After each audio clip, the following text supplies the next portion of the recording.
Alouettes continue to push for historic levels of early season success. The last team to beat them 14 games ago, these Argos. Can the Boatmen put Montreal's hot streak on ice? We find out tonight as we welcome you inside Percival Molson Stadium. Marshall Ferguson, Dwayne Ford, Kenzie Lalonde at field level for us throughout the evening. This defense for Montreal, Dwayne, really has been the story. Despite the fact Cody Fajardo is playing great, the man in the middle is the story. Yeah, absolutely. You've got a guy who is an absolute tone setter. He determines the attitude for this entire Montreal team. You look at his record since he joined the club, 13-1.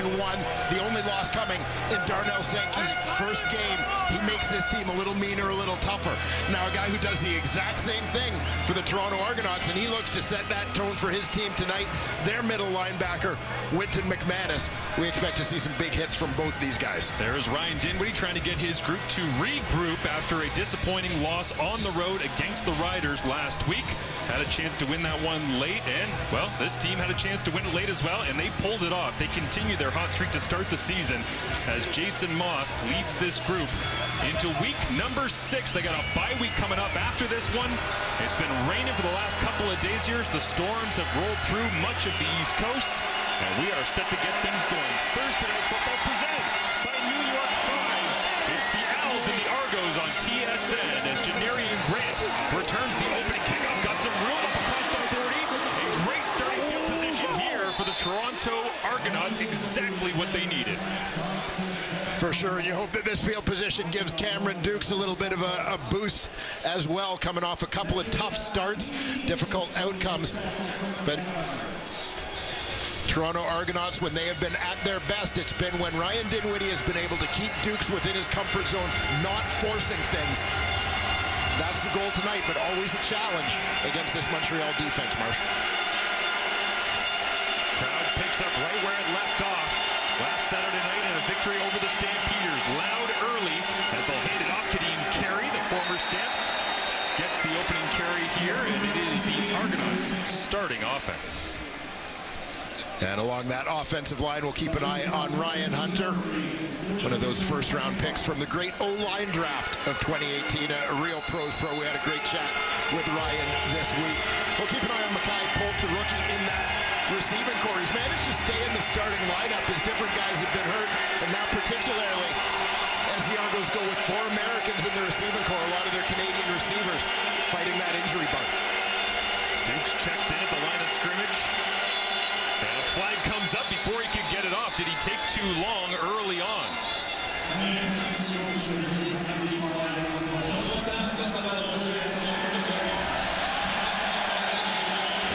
Major, our referee this evening. Second down. Calling it in. It is a time count. And so it was too much time at the line of scrimmage, and that one hurts for Ryan Dinwiddie after that great 42-yard opening kickoff return. But I talked about putting Cameron Dukes in position to be successful, to remain confident. Big part of that is staying ahead of the sticks. They got to avoid those penalties, staying ahead in terms of field position as well. Here's where the Alouettes thrive. Second and long. Dukes rolls to his right, extends the play. Nobody available. Trying to find anyone, and instead he's going to get run over by the first man out of the birdcage tonight, Jeffrey Canton-Arcou, the rookie out of Memphis. Yeah, and this guy has been the biggest pearl in this year's draft class thus far, the most productive guy in the early going, Canton-Arcou. From his linebacker spot, we're going to see him play a lot of snaps on defense, and particularly as they balance the ratio with Marc-Antoine Dequoy out of the lineup tonight. 9th overall pick in this year's draft. He's been a beauty. They were sitting there on draft night wondering why he isn't off the board yet. A lot of good players, but certainly one of the best, and he makes a play there. James Letcher Jr. gets his first touch of the ball game, and a talented return out across the 20 as Cody Fajardo and the Montreal Alouettes offense will come out onto the field. 12th career game-winning drive last week against Calgary. Yeah, Cody Fajardo and this entire Alouettes offense playing with such a level of confidence. Remarkable performance, as you said last week, with that come-from-behind win, as there just never seemed to be a bit of panic from any member of the group. Calgary had that lead going into the 4th quarter, but it was as if Montreal had them right where they wanted them. This crowd, as educated as any, they quiet right down after the opening defensive possession, and they go back here offensively to Cole Speaker, who had his best game against these Argonauts back in week number 4 as we see the Alouettes starting offense. Yeah, I don't want to keep an eye on that offensive line. And Justin Lawrence, this is a guy who's a winner. Through his first 5 CFL seasons, 3 Grey Cup rings with 3 different teams. Pretty good teammate to have around. Walter Fletcher, you talk about Fletcher. Now, through the first 5 games, Montreal has had 600-yard games from receivers. 4 different receivers, Fletcher becoming the 4th last week against Calgary. Fajardo on 2nd and 6. Pressure on.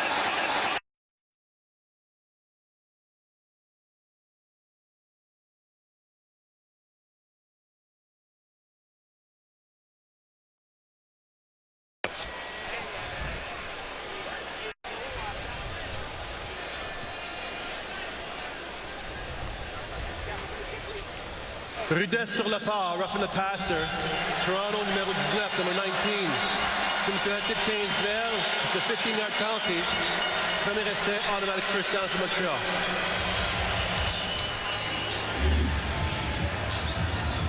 Here you see the rush coming from the outside. Robert Priester in at that nickel linebacker spot with the injury to Quincy Mauger. And just that redirection as you saw him flying through the air. And then realizing it was going to be a tackle rather than a knockdown. 3 different face masks on that one. It's Fajardo again with pressure on. And the Argos on back-to-back sacks, making plays. Robbie Smith at the bottom of the pile. As the Argonauts starting defense flying up the field right now. Yeah, and big start for the Toronto Argonauts. As we take a look at that defense, Jordan Williams get more snaps at the D tackle spot with Jake Serezna out of the lineup.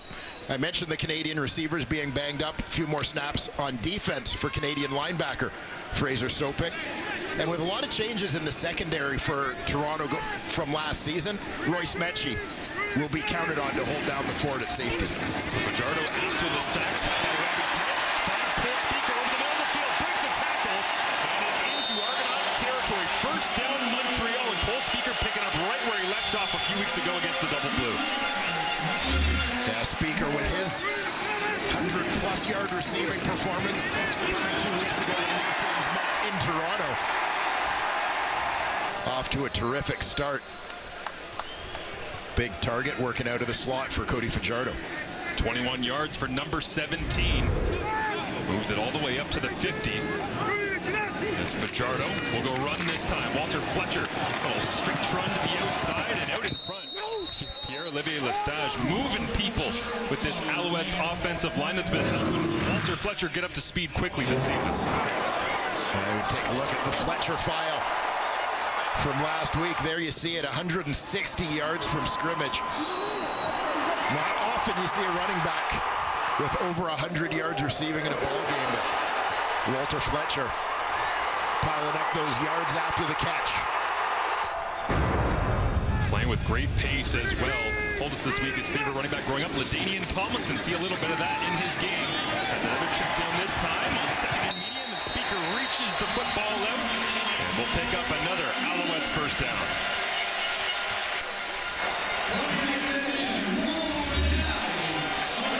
Well, we talked about this a lot last week, Marsh, that it can be any receiver on any day for this Montreal Alouettes team. Any drive. Yeah. They just pick and choose, don't they? And this happens to be a Cole Speaker drive. Jared Brinkman, a late substitution onto the field here is Amani Dennis playing the boundary halfback, makes his way to the sidelines. So this Argonauts defense trying to find the right combination to get a stop as Fajardo pops, looks down the field, and he will get brought down right around the original line of scrimmage.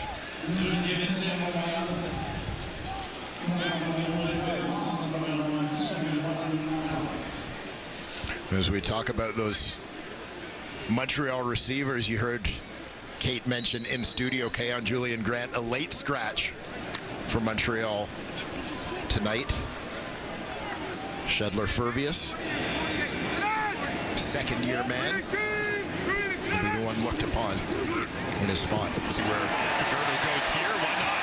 Tyson Philpott got north-south as quickly as he possibly could, and with Keon Julian Grant out of the ball game, that means that after Tyson Philpott, the next leading target getter in the passing game for these Owls, Walter Fletcher. Yeah, interesting when you look at Montreal's receiving stats, and for as good as they've been, and we've talked about them spreading the ball around, I think it speaks to how exceptional a start Tyson Philpott has had, that he had almost twice as many yards as any other Montreal receiver, Julian Grant being the number 2 guy. Successful opening possession offensively here for the Montreal Alouettes. We'll see if they can cash in with some points in a historic year for field goal kickers. Hitting at a rate we haven't seen before, over 91%. This is Jose Maltos, and he misses it. And it sails through the back of the end zone. And so Montreal takes the lead, but not the one they wanted. Cameron Dukes asked about hitting the wall. A couple of games of film. Our defense is figuring him out. He said,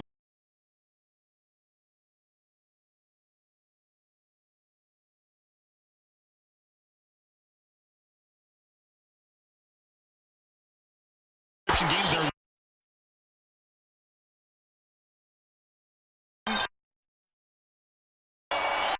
Exactly what I was speaking about earlier in terms of the Argos' success in their first couple games versus struggles in these last couple. A big part of this is about playing from ahead in the ball game, right? Because it doesn't force Dukes to go chasing things.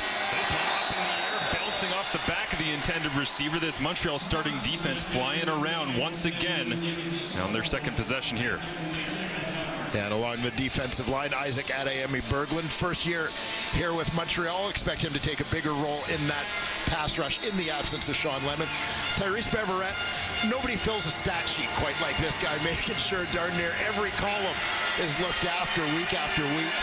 And Bryce Cosby listed as the free safety tonight, but in this defense, we expect to see a lot of people fill those responsibilities. Nice snap, Duke's got it down. Now he's going to try to skip from 3 on the left, and he can't. Down he goes, and it's Jeffrey Canton-Arcou with Duquois out. They got to use more Canton-Arcou, and I don't think Noel Thorpe, Alouettes defensive coordinator, is upset about that at all. Yeah, Canton-Arcou coming from the right side of your screen. Noel Thorpe is going to let players play to their strength. Canton-Arcou does a nice job getting to the quarterback. This his 3rd sack of the young season. The defense again, dominant early game, just like they were, and that looked like it should have been blocked, but it gets away off the foot of Haggerty, so Letcher catches the 57-yard punt, and Cody Fajardo, after a successful open possession. Cody Fajardo against the Calgary Stampeders last week. It didn't start all that fast. It wasn't explosive like we saw the last time that the Owls played here on Thursday Night Football, but eventually they got the wheels turning, and all of a sudden it was a downhill train that could not be stopped by the Stampeders. It sure was. One of the things that really stood out to me is you look at that game, and yeah, they had to try and get things going a little bit, make some plays because they were behind in the ball game. He throws a couple of picks, still completed 83% of his passes. It was super high efficiency. They were down by 15 points at one moment in that game, and they needed to find some solutions, and it was the high efficiency passing attack and also the running game of Walter Fletcher that we started to see get them back on the path as we see Fajardo over his last 13. Yeah, and obviously the quarterback doing his part, contributing to this outstanding win streak, the wave that Montreal has been riding. 115th game played in the CFL tonight for Cody Fajardo. As he steps out of the pocket, looks downfield, one-on-one. He'll pop and try and get around the edge, and somehow on the wet turf, steering Montreal, and he did stick that right foot in the ground after evading the oncoming Jonathan Edward, but it will not be enough for the first down. And nonetheless, a good sign for Montreal when Cody Fajardo gets on the run a little bit. I think this is something that is going to help keep that Toronto defense honest in this ballgame as they try to take away the big plays from his receivers. We talked about it the last time. Seeing him run like that comfortably in rhythm, that looks like Cody Fajardo in the best season he's had in the CFL back when he was in Saskatchewan. And a lot of Alouettes fans very excited about even plays like that that don't produce points. Give them an opportunity to believe when he's healthy, he can be a true dual threat quarterback. As Janarian Grant returns this 50-yard punt out to the 30. And the Argonauts get the football back, trailing early on by a score of 1-0. Cam Dukes trying to... Thursday Night Football is presented by New York Fries. Give your taste buds something to cheer about at New York Fries.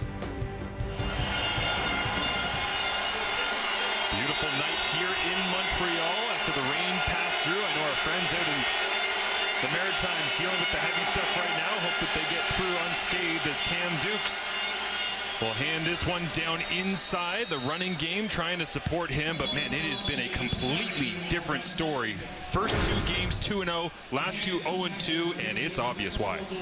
Yeah, and the things that stand out, obviously completion percentage and the touchdown to interception ratio being huge. Again, not to beat a dead horse, but this is about the situations in which he has been forced into in the last 2 games, whereas the first couple of starts for Dukes this season, I think Ryan Dinwiddie and the Argos offense were kind of dictating things. The last couple games, defenses have dictated and situation has dictated Dukes having to step out of his comfort zone.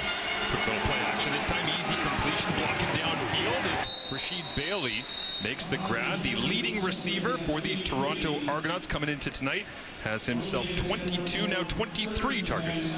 Yeah, and I'm kind of excited to watch Rasheed Bailey this season. You and I have talked about it. This was a free agent signing that I really like, is I think this is a guy who was always capable of bigger things, but just there's so much depth in the receiving corps in Winnipeg. There are going to be limited opportunities for him to shine. But here in Toronto, a different situation. He has certainly had an early impact for the Argonauts. They use him all over the place, as here he'll be blocking as they run it right in between the tackles. And Kadeem Carey rocking down that near hash on first down. A good chunk, which is something that the Argonauts do a pretty good amount of, is run the football on first down and get good gains. Yeah, Kadeem Carey and the offensive line, a key for Toronto against this Montreal team, and particularly a Montreal team that's dealing with a couple of injuries. You want to try and wear them down. I think for Montreal, as hot as they have been, Montreal has their eye on that bye week next week. Trying to get to the finish line on their first third of the season. Toronto wants to disrupt it, as this time they go back down inside running game. First down Argonauts. And this will certainly make Cam Dukes feel like he's got a lot of breathing room behind him and lots to gain moving forward as wholesale changes here, substitutions going into first down. And we'll take a look at this very cohesive Toronto Argonaut offensive line. Going to work with the veteran Kadeem Carey, banging around in behind them. Your fellow foodie Ryan Hunter. Yes, sir. Banging around that time with Darnell Sankey, pretty good right in the middle. Great matchup to watch all night long as Deonta McMahon checks into the game. Dukes rolls to the left, blows it up, goes cross body, and it is caught running away from traffic and down the right sideline. It looks like Richie Sindani, yes, makes the grab. Sindani, limited opportunities this season, just his 13th target. No touchdowns, but he gets a big chunk that time. You're going to see Sindani motioning down the line as he's going to work across the field here. Putting himself in position, recognizes zone coverage. He's got a little bit of space, doesn't run through it. Sits down in the opening, allowing Dukes to find him. Big play after the catch for the former Regina Ram. Calgary Dino, a little bit of time in junior ball with the Calgary Colts as well. Dan Adeboboye, Canadian running back, gets the touch here down at the 18-yard line. So that'll be a gain of 5. Second down and 5 to come as they rotate the backs. They've gone from Carey to Deonta McMahon, and now they put in the Canadian Adeboboye. Yeah, pretty good three-headed monster in that Toronto Argonaut backfield. Wondered a little bit in the offseason if the injury to Daniel Adeboboye late last year maybe changed Toronto's plans, if they were looking at him as the heir apparent to Andrew Harris, maybe going Canadian in that backfield, but a little bit of uncertainty with Adeboboye coming off injury, but he's looked terrific through the first few weeks. The Argonauts this season, just 8 score zone opportunities, 5 score zone touchdowns, both low in the CFL. They are in the score zone now, inside the 20. They'll check it down to Adeboboye. Makes the grab right into the tackle.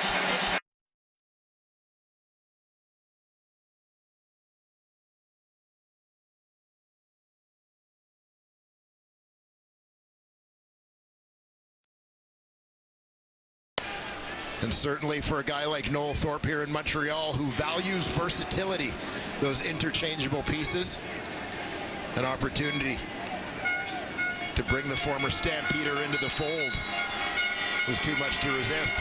And particularly as you've had Reggie Stubblefield injured at the nickel spot, now Dubois injured at safety, Wall proving to be a very valuable pickup. Miram Haralahu from 29 yards out. As always, swings through this one smoothly. Just 2 touchdown drives in their last 28 possessions. But the Argonauts right now, but he had a dream moment earlier in this near. His name was used as a clue in jeopardy alongside Patrick Mahomes. He had no idea it was happening, but he messaged him, so he was able to catch it live. The only tweak, though, Marshall, is that he would have liked to have seen a Montreal Alouettes end zone. So, Marshall, what is the answer? Who is Cody Fajardo as he goes rolling to his right. And Jared Brinkman on the team, but cross-body throw. And who is Cole Speaker? Well, he's the man with the football across the 50. Well, Cole Speaker, this is a guy who played his first CFL game against the Toronto Argonauts in a sort of meaningless game in terms of the standings at the end of the 2022 season, but obviously demonstrating he's pretty comfortable against the double blue. 100-yard game already against them earlier this season, and off to a quick start here tonight. Fajardo getting creative, rolling to his right. That's when you know he's at his best. They'll end off the first quarter here with another roll to the right. Tucks this one away into the turf in front of Reggie White Jr. Incomplete. Fajardo grabbing that hamstring, headed to the bench on that side, and hopefully that's just a little tweak and nothing that's going to hamper him. But on the final play of the first quarter, the Alouettes starting quarterback goes in, but it looks like he's going to head down the tunnel here as they're going to end up sending the football away after the break. We'll see Cole Speaker with a big first quarter. We'll keep our eye on Fajardo. Great back and forth East Division. Low scoring first quarter between these two, but certainly both offenses going back and forth a little bit, feeling it out. The concern right now, obviously, is Cody Fajardo. We'll get a look at a second at the injury here, but that was a bit of a strange way for the Alouettes to end the first quarter. Yeah, it really was, but I think this has a little bit to do with schedule. The Alouettes playing some tough games, playing on a short week here, and you know the first thing that every team looks at it in December when that schedule comes out is looking at how many short weeks they have versus their opponents and so on, and they start planning their prep.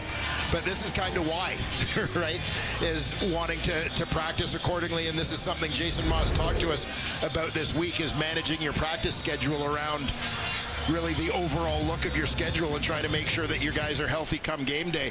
They're doing their best to balance things right now, but as we said earlier, just kind of trying to survive until that bye next week. Fajardo showing a little bit more discomfort the further down that tunnel he went as our crew got the shot there. They come out this time with Kendall Bennett slinging it down the right sideline. Incomplete, intended for Shedler Furvius, and on the coverage, it is Amani Dennis checking in, first-year player out of Carthage. Yeah, Amani Dennis getting an opportunity in the lineup, taking the place of Mason Pierce, who had such a strong 2023 season for the Toronto Argonauts. A lot of new faces in that secondary this season, as I mentioned off the top, as they're trying to find just the right mix back there. Dennis trying to do his part to stay involved. Late substitutions here as well. Some confusion from the Argonauts on special teams. So Jonathan Edward was headed to the sideline, stays on. And now Joseph Zima will boot this one away. Trying to drop it inside the 10-yard line. It goes into the end zone. And spinning backwards, and that's a no-doubter right there when it comes to no yards, as that's one of the players checking onto the roster, KD Davis, that hasn't been involved that much. And the guys who are used to the CFL rules are having a bit of a laugh at his expense, but Janarian Grant, a great return, 84 big ones against the Riders, really gave the double blue some life. Yeah, and this is the kind of play, quite frankly, that you need when you're the Toronto Argonauts playing against this Montreal team. I go back to the Calgary game last week where I thought they manufactured some big plays, right? We ended up talking a lot about their backup short yardage quarterback, Tommy Stevens. They got a couple of their biggest plays out of their short yardage group, so looking to different sources other than your offense to provide a boost in terms of big plays and field position, I think has to be part of the formula against a Montreal team that's not going to give you a lot. Janarian Grant could be a big part of that. Well, and he's getting some snaps on offense as well. He was in when they got inside the 20-yard line, and the check down was completed to Adeboboye the last time. Non respect de l'immunité. Montréal numéro 46. No yards, Montreal number 46. The penalty is declined. La pénalité est refusée. The result of the play is a single point. Le résultat, c'est un point pour Montréal. Pardon. Un point pour Montréal. Ben Major on the call. Our referee here is, so they'll take the single point and make your score Leafs 3, Canadiens 2. Back and forth with singles they go. Singles and field goals early on, but these defenses have dug their heels in early on. Adeboboye remains in the backfield. They'll get the touch here. It's Isaac Berglund. Gets to the outside and turns Adeboboye back in.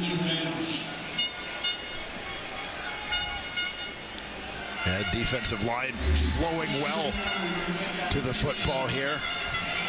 Adeyemi Berglund, the Dartmouth, Nova Scotia native, played a little Seja football here in Quebec before heading south to college.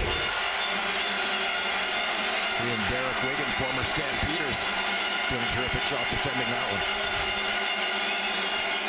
Second and 8 for Cam Dukes. Gonna rush 4. He steps up to the pressure. A wall of defenders there. He throws it backwards. It is completed. Darnell Sankey hot on pursuit of Dukes that time. Adeboboye getting another touch here and starting to wonder whether or not Kadeem Carey is okay. Yeah, usually we anticipate kind of seeing Carey for a couple of series, Adeboboye for one, but back-to-back extended looks here for the Toronto native, Daniel Adeboboye. And the Alouettes defense continues to mix and match who they're using in replacement of Marc-Antoine Dequoy, out tonight with injury. Tyrese Beverett getting most of the snaps at free safety, but everyone pitching in and forcing the Argonauts off the field as James Letcher Jr. picks up a skipping punt at his own 15-yard line. Flags are out as Tyson Philpott makes his way back out onto the field early on in the second quarter, on pace for what could be a historic season, potentially over 2,000 yards.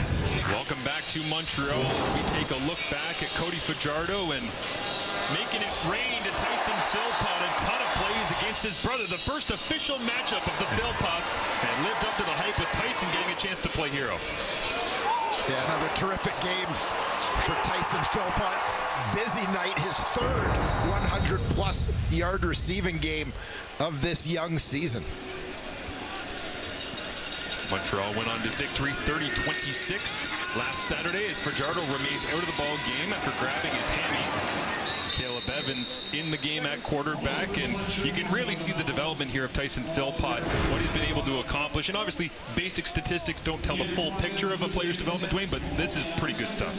Yeah, obviously trending in the right direction, but a steep upward curve here. And I often think this for Canadian players is year 3 is big, right? In terms of sort of, that's where you think of the point at which they have closed the gap.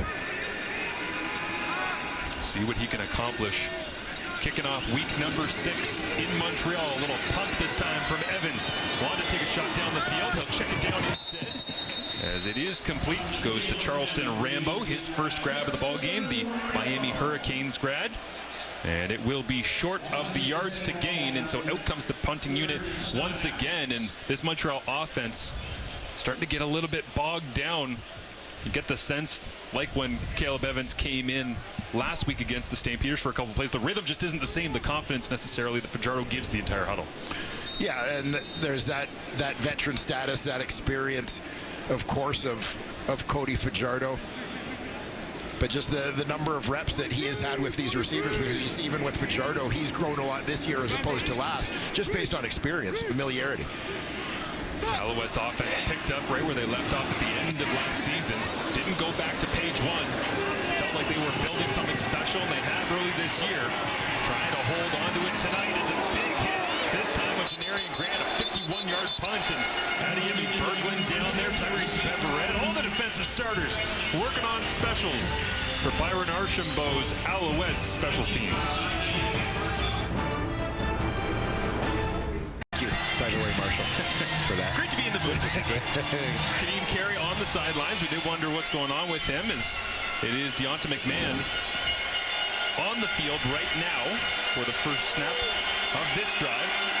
Cam Dukes flips it out, complete underneath. Rasheed Bailey puts his shoulder down as Cosby makes the play that time, and Bailey has a word or two after. Well, keep an eye on both these guys, as you're going to see Rasheed Bailey coming out of the backfield. They use him so much in the blocking aspect of the run game, so they take advantage of the same in their motion, disguise some things, give him a little bit of a block look in the box there before moving outside. But big collision there between he and Cosby. A couple of guys who like the physical game, letting each other know. We'll keep an eye on that battle as this one unfolds. Carey is back into the ball game. They'll go right to him with a stretch run outside on 2nd and 3. Love being able to mix and match those as a play caller. Carey gets up and celebrates. The average depth of target right now for the Toronto Argonauts, crazy low, but that's a trend we've seen developing when they mix it in with this running game. Yeah, so much of the play action stuff is naturally evolves to those short routes. And we saw it right from week 1. Or game 1, at least, with the Toronto Argonauts, is that's what they were going to build their offense off of with Cameron Dukes under center.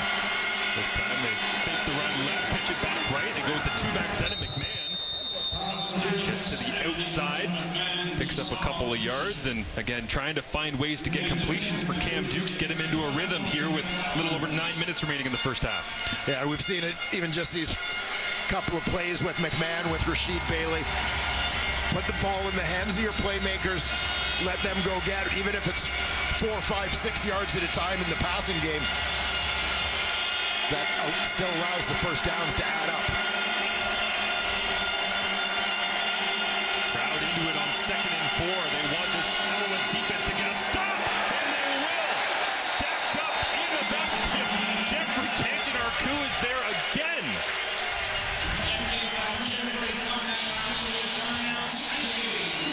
Yeah, the rookie continuing to have a tremendous impact on this defense. He, and keep an eye, he's coming off the right side of your screen, Canton-Arcou. And Darnell Sankey up the middle, just a case of pick your poison for Kadeem Carey.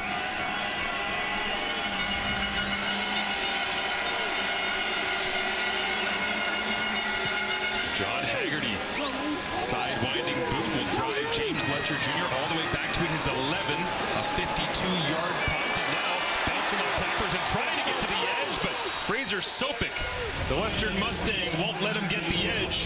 Jeffrey worked on right now, one of the true contenders for the MOP alongside Vernon Adams Jr., but profile of that man has experience, obviously, being a starter in the past, has been with the Ottawa Red Blacks organization, made his way here after Dom Davis left the backup role in Montreal to go to BC. He's fit in nicely as a short yardage quarterback, but he's got to do a lot more. Right now, if Fajardo doesn't come back, they'll start with a screen. This one's picked up! House call, Winton McManus, touchdown Argos! This is the guy we talked about wanting to set the tone for the Toronto Argonauts in this ball game. And Winton McManus has done just that, the biggest play of the night. Thus far, first major of the ball game comes from the Argos D and their middle linebacker. McManus coming from the right side of your screen. We can see, I'm not sure Caleb Evans can, as he loops around following the ball carrier on the, the intended receiver on the screen. Bit of an overthrow there from Evans. Easy grab for McManus. He knows what to do from there. Well, you saw the frustration of Jason Moss, the execution on that one. It went sideways right from the word go. Couldn't get Lestage out in space. Bumping into offensive lineman. Donovan got in the way, slowed everything down. We just chased down the backside of this thing and said, guys, I know exactly what you're doing.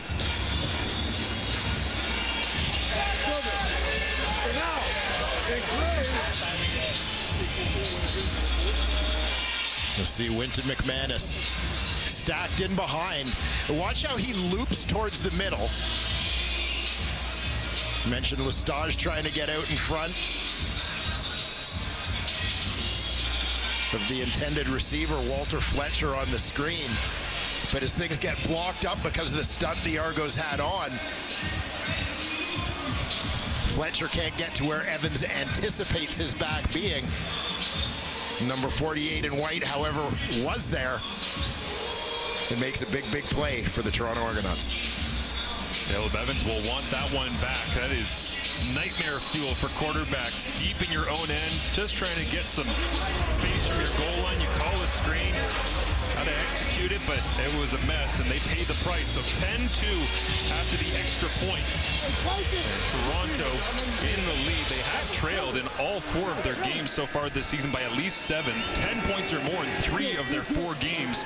But they have an 8-point lead here as they send the football back to James Letcher Jr. Special teams coverage units for the Argonauts struggling throughout the start of this season, giving up a lot more than the rest of the teams in the CFL, but they're able to bring down Letcher that time. And this is always the tough part, right, Dwayne? You got to go right back to work. Yeah, this is it. Shaking it off, overcoming adversity, learning from it, but not dwelling on it. Caleb Evans, now in his 4th year in the Canadian Football League, but in the grand scheme of things, still a young quarterback. We'll see how he responds here. That offense as a whole, only 4 interceptions so far on the season. Jardo's done a pretty good job of keeping it clean, but he is in the tunnel right now, grabbed his hamstring the end of the first quarter. So Evans at the controls, flicks this one out, and it's caught by Fletcher. There's a nice completion, catch and run, and a lot of what we saw when he had those 9 targets, 9 catches for 104 yards last Saturday against the Stamps. Yeah, and this is a good get back on the horse kind of play. Another high percentage, get the ball out of your hands quickly, get a completion, get a first down. I call something running away from Winter McManus too. He's hot right now. He's seeing it pretty well. Evans in the gun. They'll go flea flicker here. Max protection. Evans sidesteps, looking for Cole Speaker, and it's incomplete. You can see the Max Pro, everybody squeezing down as tight as they could, but an Argonaut came firing through, and Evans a little bit disturbed off the point of trying to get rid of it. Incomplete. And I think back, as I watched this play, to Caleb Evans' first play in the ballgame. Backup quarterback comes off the bench, and they try to throw the ball deep. There's sort of an element of trying to catch the opposition off guard. You see Winton McManus. I think he thought he was going to be able to catch that and run. Yeah. He almost had another pick. And Jonathan Edouard doing a good job of staying at home on the play, staying with his receiver, Cole Speaker. And I'm thinking this is going to be defensive pass interference challenge. Yeah, they're looking over there. There was a little bit of contact, as you could see where Speaker seemed to bog down for a step or two. Montréal demande une révision du jeu. Ils sont d'avis qu'il y aurait eu une passe interférence pour Toronto ce dernier jeu. On va réviser le jeu. Toronto's check. Montreal is asking for a challenge. They believe there should have been pass interference on the previous play. The play will be reviewed. So Dave Foxcroft back in command this evening as the replay official, and so he will look at it as Ben Major communicates with the gang back there at command, trying to sort out whether or not there's pass interference here on Jonathan Edouard against Cole Speaker. Yeah, keeping an eye on the bottom of your screen. The lone matchup out there. Speaker tries to give it a double move, and Edouard, as he turns it upfield, delivers a little bit of a jam. Looked like a little bit of contact later in the route there as well. And pass interference, you think it's about that time when the ball is in the air. When you're looking at pass interference, that would be the contact right here that Jason Nomas is seeking a ruling on. And so Speaker unable to reach it. We'll see whether or not it was enough to impact his ability to play the football in the air. As no doubt Jason Moss is going to stay aggressive in this game. Doesn't matter who's at quarterback. That is his mentality.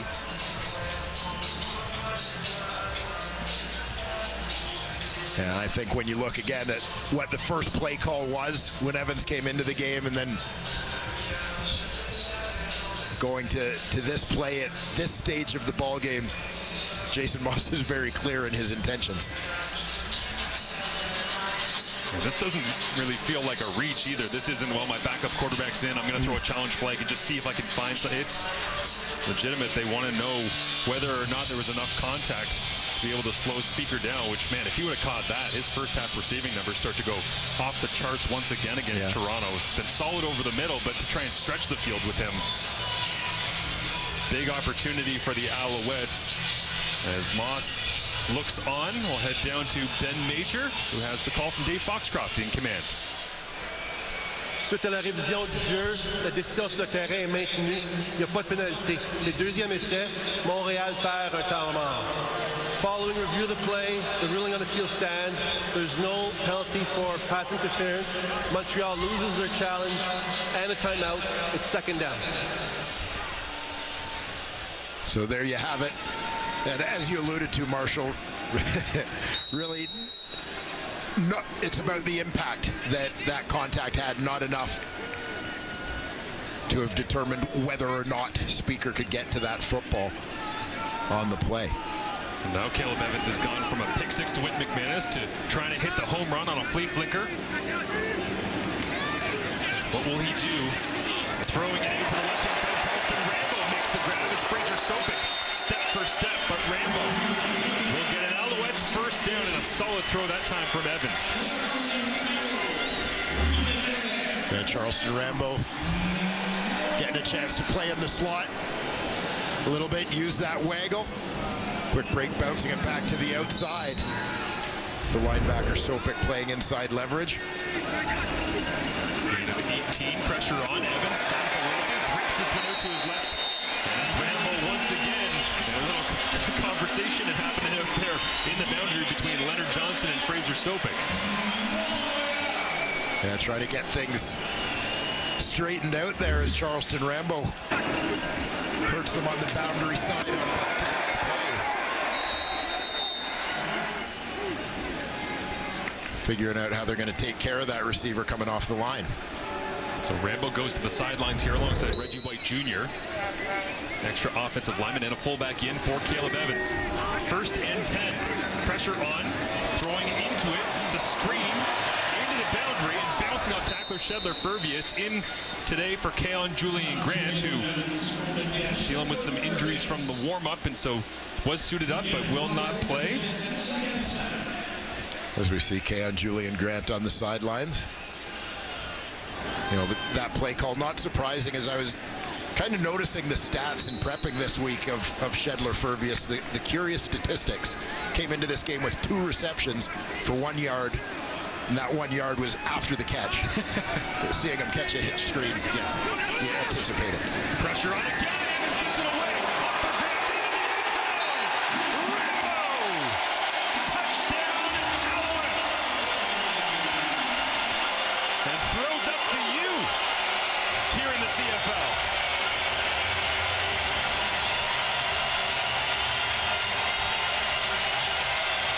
So if you were worried about Caleb Evans' confidence after throwing that pick 6 on the screen, fear no more.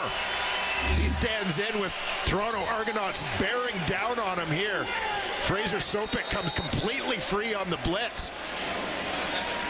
Evans hangs in just long enough to put it up there and let Charleston Rambo run under it for the touchdown. Might not have felt like it, Dwayne, because it had that challenge in the middle. That was just a 3-minute, 8-second grab. And they were actually running football to play. 7 plays, 71 yards in the end zone for Rambo. You're right, that pressure right down the middle from Caleb Evans. Did a great job of standing in and getting it over the top of the defense where only Rambo could find it. Yeah, here's Sopik on the blitz as the man in his face. Evans recognizing he's getting man coverage, no deep help in the middle. Rambo takes the hole. I can tell you there's a whole lot of Kahari Jones to Milt Stegall highlights that look a lot like this. A look of desperation on Amani Dennis's face inside that Argos helmet, realizing that Rambo had a step on him. And so Caleb Evans now has the pick six to Winton McManus and has the touchdown pass. Yeah, and I'll tell you, big picture, psychologically, a key play for the Montreal Alouettes there is backup quarterback in the game. They're going to send pressure. The way you get them to stop sending pressure, make them pay for it. Caleb Evans did that. Absolutely. Deonta McMahon back to return alongside Janarian Grant to some open field here. And McMahon trying to answer the touchdown that Janarian Grant had last week against Saskatchewan. Goes for a return of 43 as Noel Thorpe on the sidelines dialing it up for this Alouettes defense. Let's go down to Kenzie Lamont with more. Yeah, thanks, Marshall. We look at the Montreal Alouettes right now, certainly caught by the injury bug. But if there's one thing we know about North Thorpe's defense, it's built on versatility and the ability to play in new positions. You go back to last week's game and how we saw Najee Murray slide in for Detroit. Tonight we're seeing Bryce Crosby do the work. How about Gagne as long snapper in last week's game as well. And Jose Malto still the kicker. And with that, it'll take a full team effort. As we know now, Cody Fajardo will not return to the game, so we'll see more of those slings by Caleb Evans. Big hit here, headed towards the sideline of Kadeem Carey as flags came up on the snap. And thank you, Kenzie. Confirmation that Cody Fajardo not returning for the remainder of Toronto n'avait pas d'allié qui fermait la ligne sur le côté gauche. Sur le plateau de Saint-Vert, on va reprendre le premier essai. Toronto had no closing the line on their left side. That's procedure. It's a 5-yard penalty. It's still first down. This is what we saw that hurt Toronto opening possession, right? They had that great return on the opening kickoff, giving Cameron Dukes good field position, ran the ball, get into a nice 2nd and 5, second and manageable, and then took a penalty to put Dukes in a hole. Same thing here. They got to break that cycle. Trying to find some yards before the 3-minute warning. Dukes stands tall, bounces out to the right, flips it across his body, complete, and that'll be enough for the first down. A nice throw on the run. Slid that one into the waiting arms of Kadeem Carey, who goes for a gain of 16.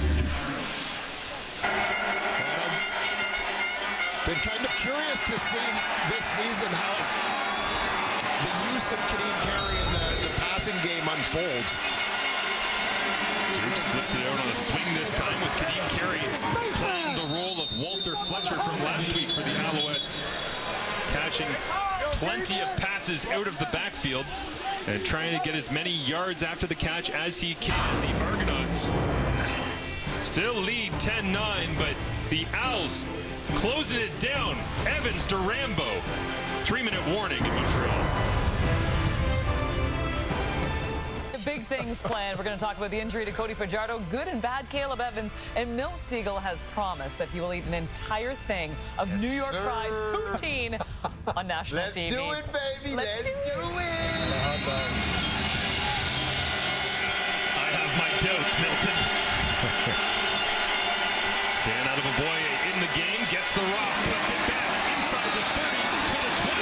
Adebaboye running hard, and he's down just outside the 10-yard line. There's an injured Alouette down behind the play, but Adebaboye takes a monster rip for about 31 yards. Yeah, you see the power of Adebaboye in the run.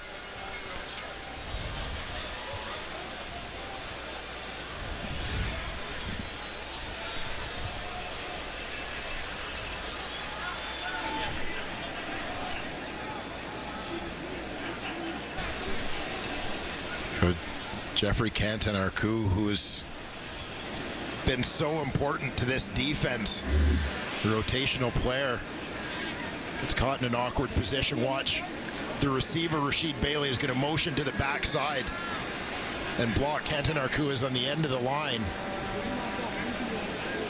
And that right leg just got caught in an awkward position on the cut block from the receiver.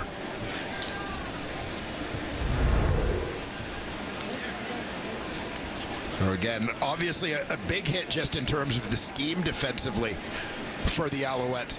But remember, Canton-Arcou becomes relied on a little bit in terms of that ratio as well, with a Canadian starter and Marc-Antoine Dequoy out of the lineup. One of the ways that Montreal balances that, keeping their 2 Canadians on the field on defense, is getting Canton-Arcou involved.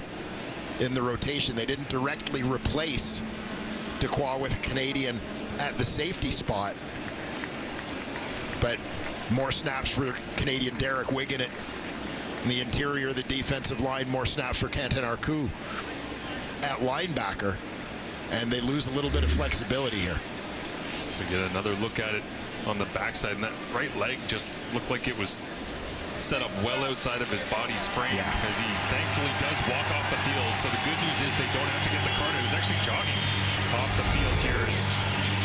That's great to see Quentin Arcou get that look, but you're right, if he's down, it's time to find some creative problem solving as a slap on the shoulder pads from head coach Jason Moss. You saw linebackers coach Greg Quick as well. They're standing alongside KD Davis, who's on the roster and trying to sort things out. Byron Archambault goes over to have a word with Quentin Arcou as well. So they'll sort out the substitutions here, but more shuffling of the deck on the back end for this Alouettes defense. Cam Dukes, meanwhile, quick throw outside. Bailey makes the ground easily on right there alongside Deontay Ruffin, who's tied for second in the CFL with 2 interceptions, including the one that ended the game against the Calgary Stampeders last week. Yeah, big one for Ruffin against his former team.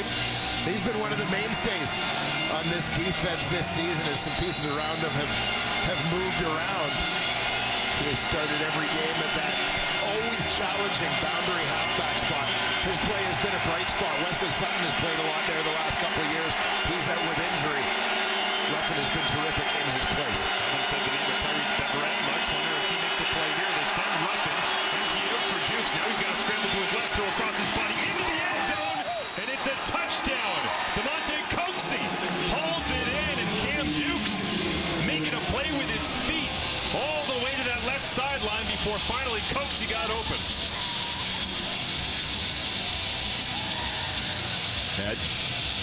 Dukes doing a nice job staying alive, break and contain here. Keep an eye on the left tackle, Isaiah Cage, on this one.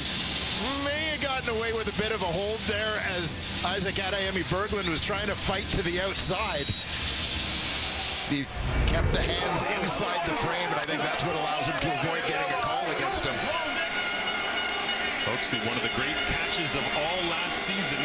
Right here, Percival Molson, as a member of the Argonauts, a diving grab in that end zone.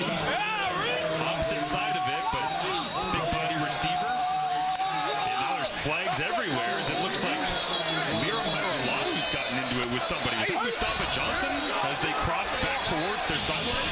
I think someone on that Montreal defensive line took a good run and rolled someone on the Argo line, and Liron, wanting to break the stereotype of the role of kicker, leaps to the defense of his teammate there, getting in some faces. Jason Moss has a word with his bench. There's a little bit of Noah Prefontaine and Liron-Hairolahu.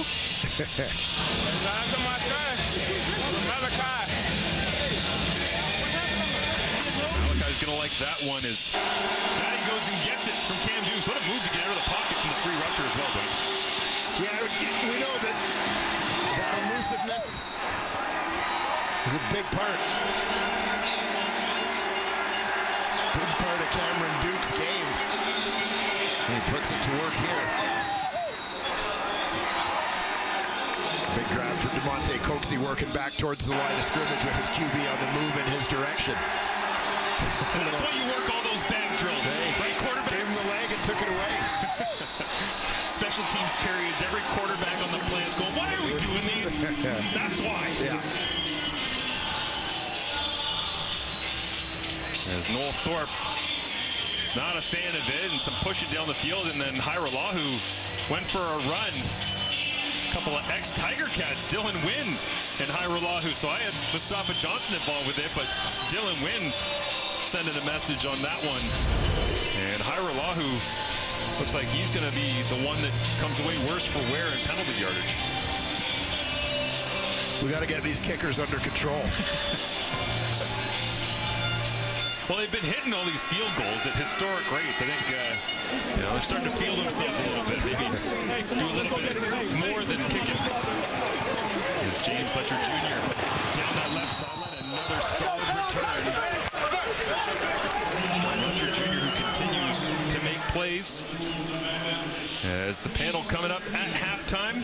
Kate, Milt, Chezzy, and Coach Barker back there breaking it all down for you, as they'll also be teeing up all things around the CFL. The remainder here of Week 6 is some fantastic matchups on tap. Interested to see what's going to happen in Friday night football coming up tomorrow. Calgary and Winnipeg. The rematch. Yeah, after Calgary was so close to getting a victory here, Montreal 3-0 to start the season against the West. Caleb Evans, play action, flips it out, incomplete. And maybe they were trying to sneak Walter Fletcher out the back door once again, but he had to go ahead and find somebody else to block. There was a lot going on there defensively for the Argos. Yeah, the screen has just not been Montreal's thing here tonight. Pick 6 by Winton McManus earlier in this second quarter, and as you saw that time, things just didn't shape up as desired for the Owls. Winton locked in on Walter Fletcher where he's going, knowing how much the Alouettes love the screen game, especially with Caleb Evans in. Fajardo done for the night.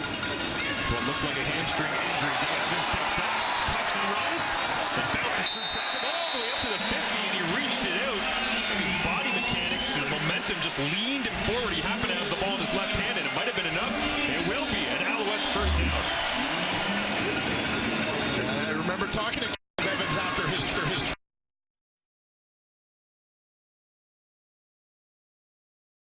big part of his focus was adding a little bit of weight, trying to be a little bit stronger when he was carrying the football. You see the benefit of the work he's put in on that right there. 4 receivers to the left. He'll complete this one to Cole Speaker. Tackled right around the 55-yard line. The Speaker continues to chip away.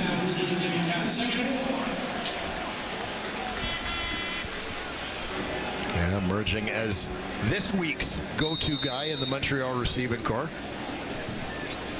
A good start for Ryan Dinwiddie and the Toronto Argonauts. I go back to the point I made off the top. Need to play from ahead against Montreal. Calgary did it for as long as they could last week. That's why they gave them such a great fight. Inside hand.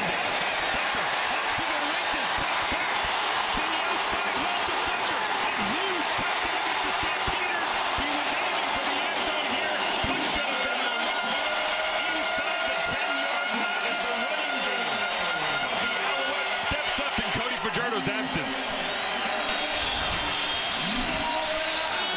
Well, you think all the time about looking to the pass game, trying to push the ball deep, thinking that's where you're going to get your big plays. How many big plays have we seen from Walter Fletcher through the Montreal Alouettes' first 6 games of this season, whether it's been on a short pass, so you see him here to the right of your screen, inside handoff, kind of counter motion with Speaker motioning out of that backfield. And you get to see the moves and speed of Walter Fletcher in the open field. It's amazing how often in the CFL, all the window dressing and the layers of motion and crossers, and it's just an inside. Can you get to the second level and move some bodies? Yeah, it's not about being able to do a million different things. I think it's about being able to do a handful of things very well, but making them look different. And one of the things Jason Moss told us is Caleb Evans loves getting some run support, if you will, here in midsummer. Is that he said that they basically started training camp, didn't go back to page 1 of the playbook. They decided, no, you know what, we got a lot of continuity. We got a lot of players who know what they're doing around here. Why don't we just go ahead and run the stuff that we are already comfortable with, but just add layers on layers on layers to it? As the center, Justin Lawrence, was slow onto his feet and makes his way off to the sideline. And so Philippe Gagnon checks in. Yeah, Gagnon slides over right from his guard spot. Not bad to have Christian Matt, the veteran, as your 6th man coming off the bench. Caleb Evans hands it off inside. Jesuit Antwi. I had a feeling Antwi would refuse to go off the field. He came over after that long Fletcher run and did the old, are you good? You sure you're good? Because the ball's inside the 5-yard. You're sure you're good? You look exhausted, buddy. Yeah, I'm just thinking of you. So Fletcher watches on here after Antwi hits the carry on 1st and goal. And the ball down at the 1. Rambo, the lone receiver, split out wide to the top.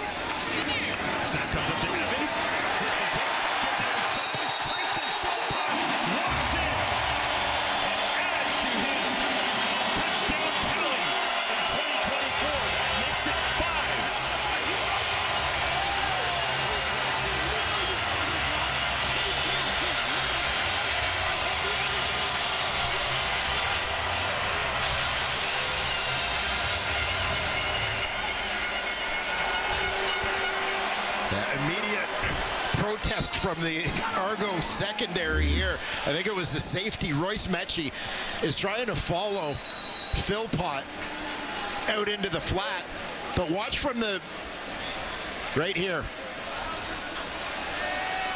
The offense would like to sell that as a rub, but that, my friends, is a pick. But if the ball is completed behind the original line of scrimmage, which is... Yes. Yeah, we'll talk about it in a second. Here's the two-point conversion attempt for Caleb Evans. Looking to his right. Can't be hauled in for two. Shedler-Furbius missed out on that one. He'll want it back. But they started Tyson Philpott on the line of scrimmage, right? Which is when you think, well, you're not going to run a swing with him when he's on the line. And then all of a sudden, he's bouncing backwards. And that gave them the touchdown. Running some of those picks that you speak of as Tyson Philpott was first in the CFL, tied for first in touchdown receptions with 4. He now stands alone in the first game of Week 6. Take a look at the big play on that drive to run from Walter Fletcher.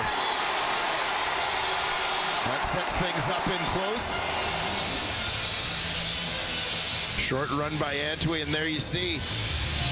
Yeah, and good pickup by you, Marshall, to recognize where Philpott was when he caught that football, which allows Reggie White to make that key. Now we can call it a block, right? Yes. Yeah, Caleb Evans wanted that one. Understandably, it would have been cherry on top here at the end of the first half to get the two-point conversion and tie this ball game up. Remember that one as these teams go back and forth in the second half. 17-15.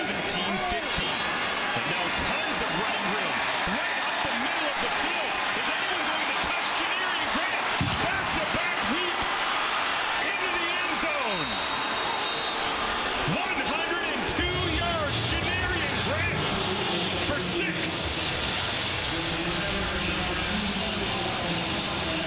And how is that for the necessary response?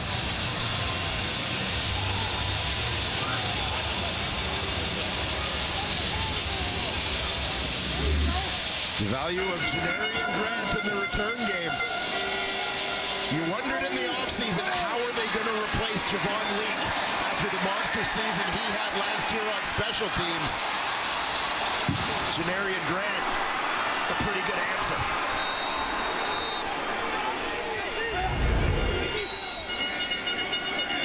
Janarian Grant adding some firepower to the Argos special teams unit, coached by Mickey Donovan. Byron Archambault, you saw him there from Montreal shaking his head on the sideline, wondering why did he get right up the middle here without really any contest, as it'll officially go 103 yards to the house for number 3. Yeah, Janarian Grant untouched on this one. And you just see his conditioning coming along too as this season progresses. As there was no slowing down. The final 15, 20 yards on this one, he's still running away from people. Watching on, and So much for my touchdown. well, he did so much work to get down the field with Montreal's offense, and immediately Janarian Grant wipes that one off the board. Let's go. With his own major. Family, I love you, baby. All the way. There's a dance in the end zone.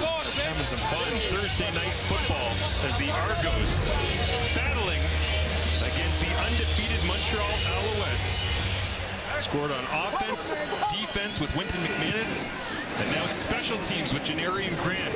It's probably going to take all 3 phases to beat this Alouettes club based on how their year has begun. Can James Fletcher Jr. answer? A solid return up near the 40-yard line that time, and so out comes Caleb Evans, who's got to be thinking, man, I had all these good vibes going on. We're in the end zone, and then it's a drop on the 2-point and a kickoff return touchdown for the Argos.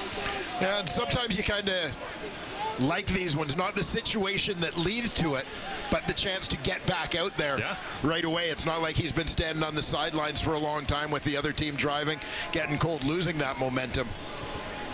But for him, just moments ago, he led a drive, touchdown drive, through a touchdown pass, and he just looks to keep that momentum going.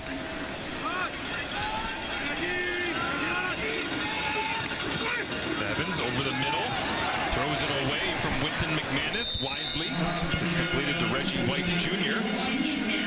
Had his big return here a few weeks ago against the Ottawa Red Blacks. A couple of touchdowns and a big win over Ottawa that night. It was 47-21.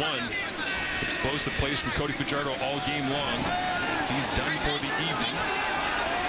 Injury at the end of the first quarter if you're just joining us. So Caleb Evans will control with 10 seconds on the clock.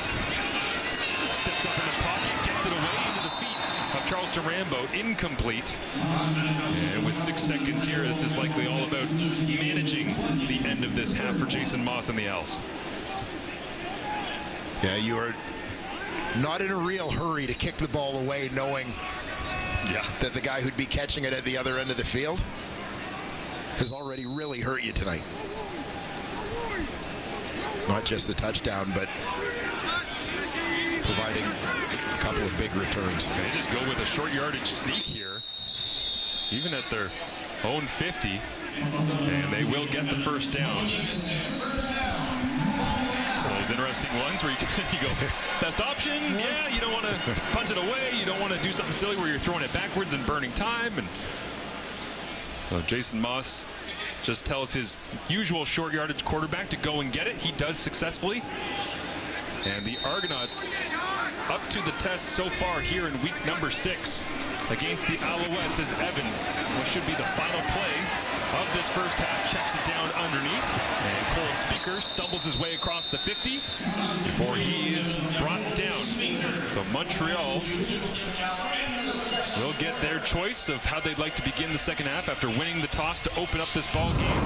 They deferred Winton McManus all over the field. That's nothing new for 48. Yeah, we talked about him off the top as basically the need for him to be the guy who balances the energy that Darnell Sankey provides to fuel the Montreal Alouettes, and Winton McManus, I think, matched it and more in the opening 30 minutes of this football game, Marsh. When the Argos defense is at their best, he's usually their best defender. A lot of turnover on this roster, including 2 new starters and 5 new defenders.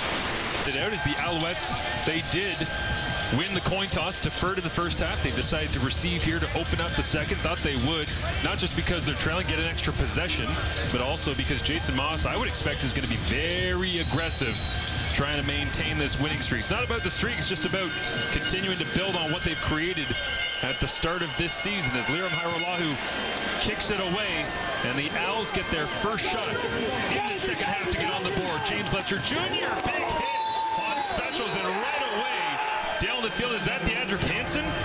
Well, he's done that a time or two before as a Winnipeg Blue Bomber.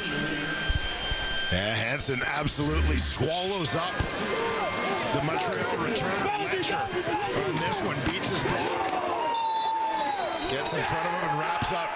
Big play to start the second half on special teams for Deandrick Hansen.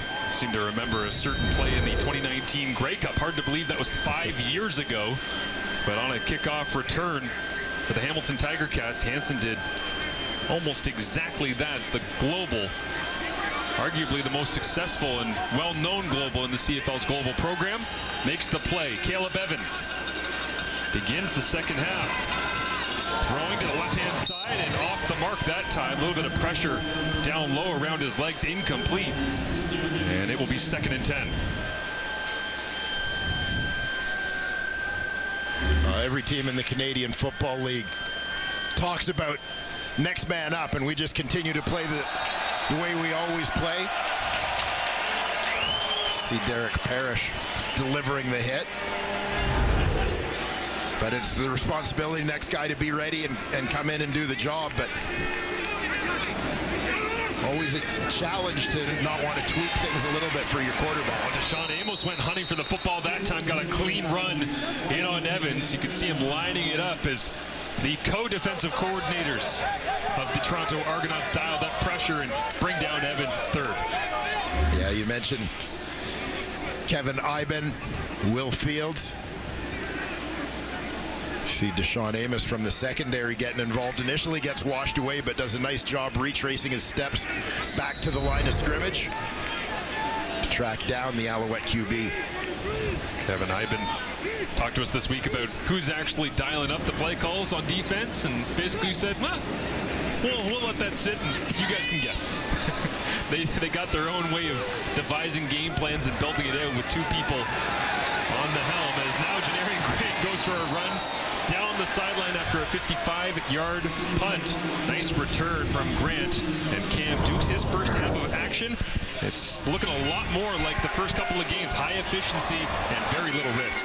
Yeah, and the Argos avoided Cameron Dukes being in a position where he was forced to overextend himself, feeling a need to force plays, make things happen. Janarian Grant and Winton McManus supply points on special teams and defense respectively, which is huge. But also, looking at Grant in the return game in particular, providing Dukes with good field position. Certainly helps the mood as you get things going. Deontay McMahon on the edge, right on cue, Wayne to the outside, and Toronto's got something going with this underneath passing. I love the quote that we got this week from Cam Dukes, where he basically just said, yeah, people are watching a lot of film on me, but I'm watching a lot of film on them. It goes both ways, don't forget that. Yeah, that's it, right? This theory that, you know, a few starts in, teams have enough film on you that they start to figure you out as a young quarterback in this league. But yeah, Cameron Dukes acknowledging that, but saying, yeah, I'm figuring them out at the same time. It's not a one-way street. Credited Montreal's defense for being a group of disruptors. Well, he's not going to give him a chance to disrupt his throwing here as he gets it away before the rush can get there. And it will be a first down. Creative play call that time from Ryan Dinwiddie and the Argos on 2nd and short.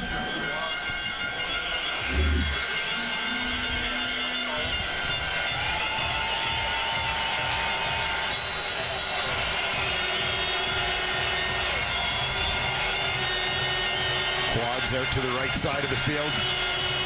Get 3 men out in front, blocking, basically taking your short yardage game out wide. Little game of 3-on-3 here in Montreal now. Hard count.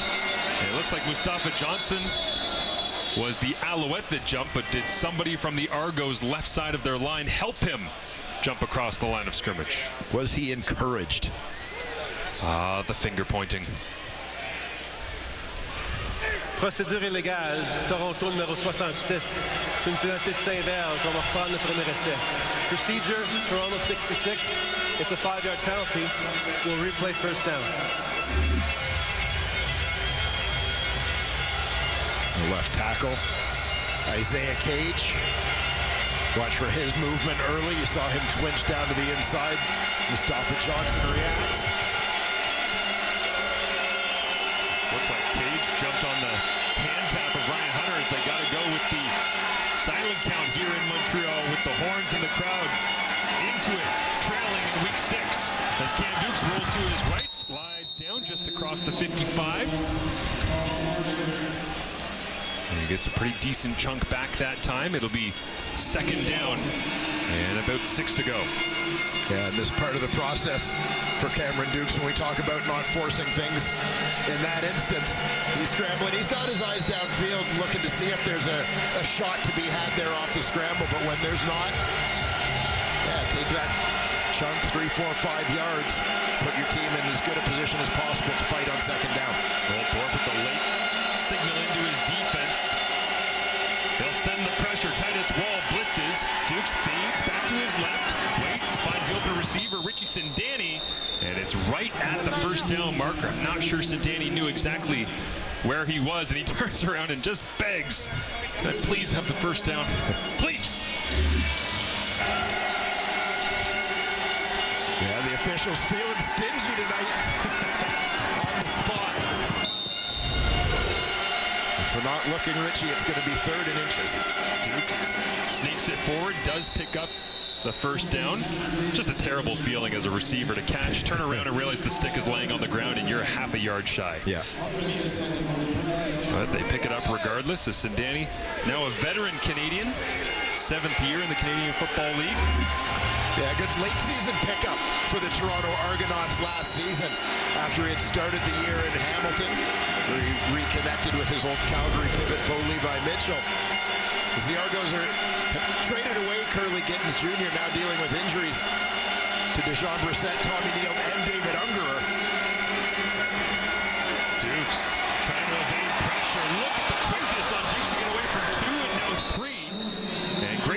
number 19, Jeffrey Canton-Arcu, back out on the field as well. If you were with us in the first half, you saw had his knee rolled up on by Rasheed Bailey blocking on a running play. Much like on the touchdown pass to Cokes, he's showing off some of those change of direction skills. A fumble, and it's on the ground. Darnell Sankey on it. Dan Adeboboye and Cam Dukes coughed it up. Miscommunication. The very first name that we mentioned on the show tonight, Darnell Sankey, 13-1 in his career as an Alouette. The only loss against these Argos.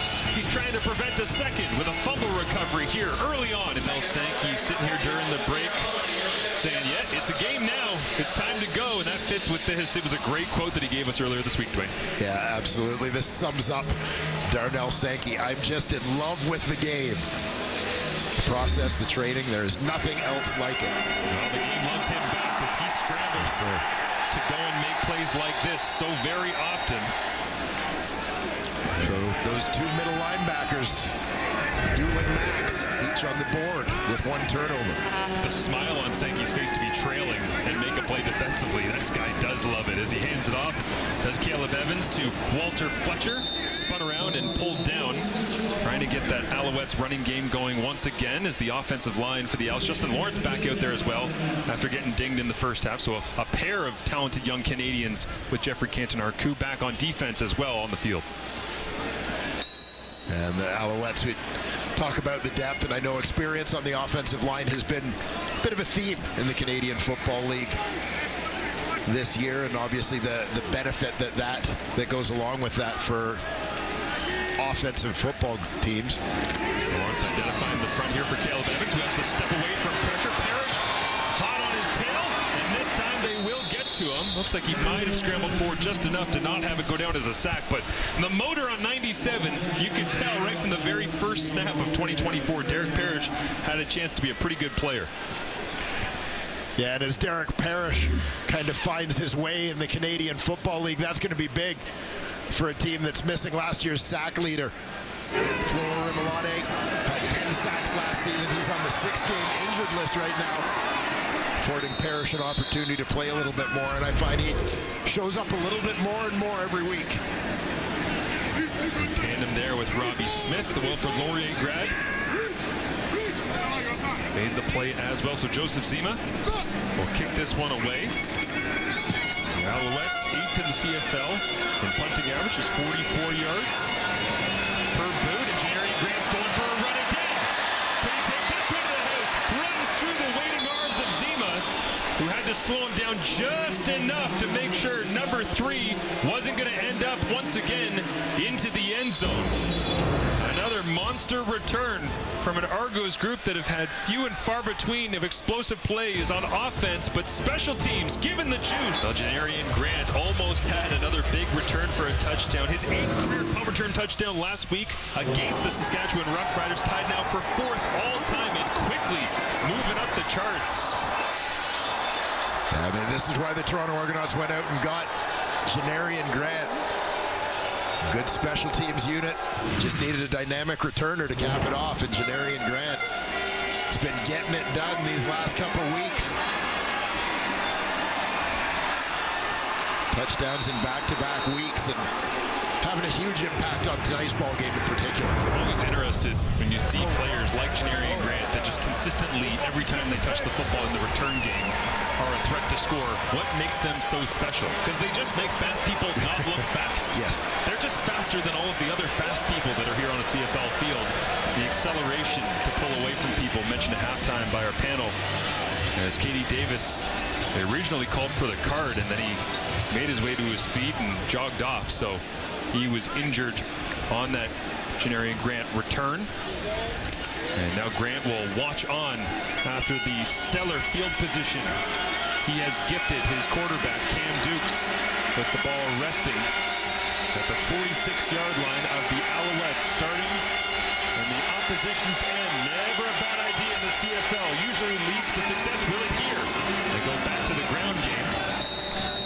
As it is, Kadeem Carey churning the legs, getting a nice piece on first down. They'll go for 7. Yeah, very solid run On that one, kind of classic Kadeem Carey, getting downhill, the offensive line, putting bodies on bodies. Allowing Kadeem Carey to do his thing. Yoga master Kadeem Carey. Yes. As we learned. Wakes up, does it in the morning, sometimes does it in the evening. See if he can stretch his way all the way for the first down here. Yes, he will. Just enough.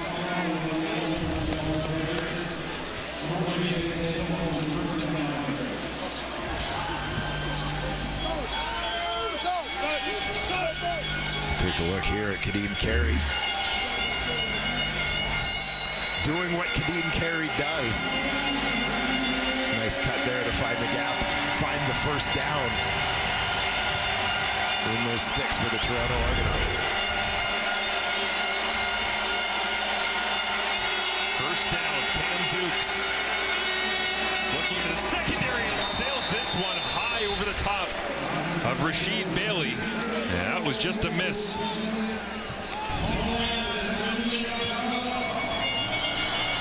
Second incompletion of the ball game. Well, that one was way off. Yeah, missed the shot there, but I like the work of Kadeem Carey on this one. A couple of big carries to move the sticks. But demonstrating he doesn't mind doing the dirty work either. It's a tough matchup with Darnell Sankey, but takes him down on the blitz pickup. Not sure I want to poke the bear on Sankey there, wake him up with a little chop up, but Dukes steps around the pressure, looks downfield, Bono with the backhand shovel, and Isaac Berglund wraps him up from behind. Ryan Hunter there to pick up his quarterback. They'll spot it at the 30-yard line. And so third down, and the kicking unit comes off the sideline here for the Argonauts. Yeah, Therese Beverette came off the bottom of the screen on the blitz, and it got corralled. It appeared by the left tackle, Cage, preventing him from getting to the QB. Haven't said Beverette's name all that much this evening. He's been pretty busy throughout the start of the season. 46 total defensive plays in 5 games and leads in total tackles across the CFL with 34. Here's Liam Haralaru. 7 of 7 coming in tonight from under 40 yards. And tag another one on to his tally on the season. As the Argos and Alouettes go back and forth, Cam Dukes thought about it. Held on. And Adiemi Berglund made the play. Cody Fajardo with his 12th career game-winning drive last Saturday against the Calgary Stampeders, but he didn't make it into the second quarter after this play earlier on tonight. Immediately grabbed for the back of his right leg, went down the tunnel. They actually put the visual block up in front of that tunnel. He got some work done, and he's out on the sideline here, coaching up Caleb Evans, looks like, for the remainder of the evening, trying to make sure everybody's on the same page. And to Cody's credit, despite being injured and unable to continue tonight, he is pretty active on the sideline right now as Evans goes to work, looks over the middle of the field, tight window throw, and Tyson Philpott holds on and won't go down. Gives a little help from David Dallaire as well, and Philpott fired up in front of the Alouettes bench. A little rugby scrum broke out there. Philpott.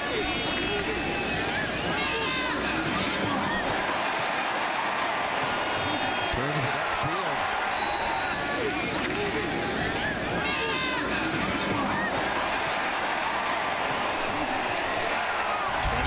Yards for Tyson Philpott. That's a hard throw, Dwayne. In traffic, over the D-line. Yes, sir. Crossing route. Nice spot by Caleb Evans. This time, quick little fake flip. Goes back to the screen game underneath, and Philpott loses his helmet. The bucket goes flying. Yeah, good pursuit there from inside the box. Argos well prepared. The hitch screen, slip screen, bubble screen. Anything that creates these yards after catch opportunities for the likes of Philpott. We often see it with Keon Julian Grant as well. He being out of the lineup, but the Argo defense well prepared in this instance to get there. And Royce Mechie unintentionally gave a little pop to the mouth of Tyson Philpott after his helmet came off. Now the ball's up in the air. Evans thought about knocking it down himself, but it falls harmlessly to the Percival Molson turf. Problem is, it's 3rd and 9 as Fajardo talks it over on the sidelines. We'll try and piece that together as you saw a couple important parts to this Alouette offense in Fajardo and Keon Julian Grant. No doubt making Jason Moss cringe a little bit to see those guys in street clothes in this critical East Division matchup. Alouettes beating the Argos 30-20 earlier this season at BMO Field in Toronto. Last time the Alouettes lost September 15th, 2023. And as Montreal tries to carve their way back into this game, Jose Maltos gets out the big boot and drops it through. He missed an easier one early on, but in for David Cote, with injury since warm-up last week. A no-doubter from Maltos. What a kick from the Global. 27-18, Argos still lead. Dissertation, he wrote a 60-page paper on the mental preparation of specialists. Dwayne Ford, I'm still waiting to read your dissertation from the University of Western. Keep waiting, Kenzie. I was just going to ask how much you had to pay Kenzie to do the weekly sponsored Mustang section. Well, you know, Kenzie moves up in the rankings, the reporter rankings, with 2 Western mentions in one hit. Hors-jeu, Montréal numéro 98. C'est une pénalité de 5 verges. On reprend le premier essai. Offside, Montreal 98. It's a 5-yard penalty. We'll replay first down. Liram's journey through the Canadian Football League, the NFL, testing his skills down there for quite some time, and he is dedicated to his craft. There's no doubt about that, to Kenzie's point. Joined the game from the sideline. Ironically, he and Dylan Wynn got into it earlier, and Wynn comes off the field here as Dukes, a little bit of a high snap, loads it up and takes a vertical shot, and this one's up for grabs and incomplete. They were trying to go to Coxie, was one-on-one with Kabian Ento. And when we spoke to Noel Thorpe last week, Ento was one of the guys he talked about is really growing as we look at that matchup at the top of the screen. There you see Ento, the field side corner. Coxie out wide, gives him that double move.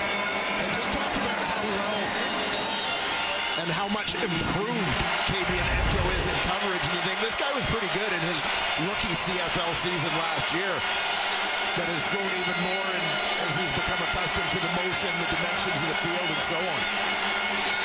Well, second and 5. Kadeem Carey gets the call. Had to make his way to the 50-yard line. As he'll try to find the buckle on the side of that helmet and strap it back on for 3rd and 1 as they'll send out the heavies and go for it.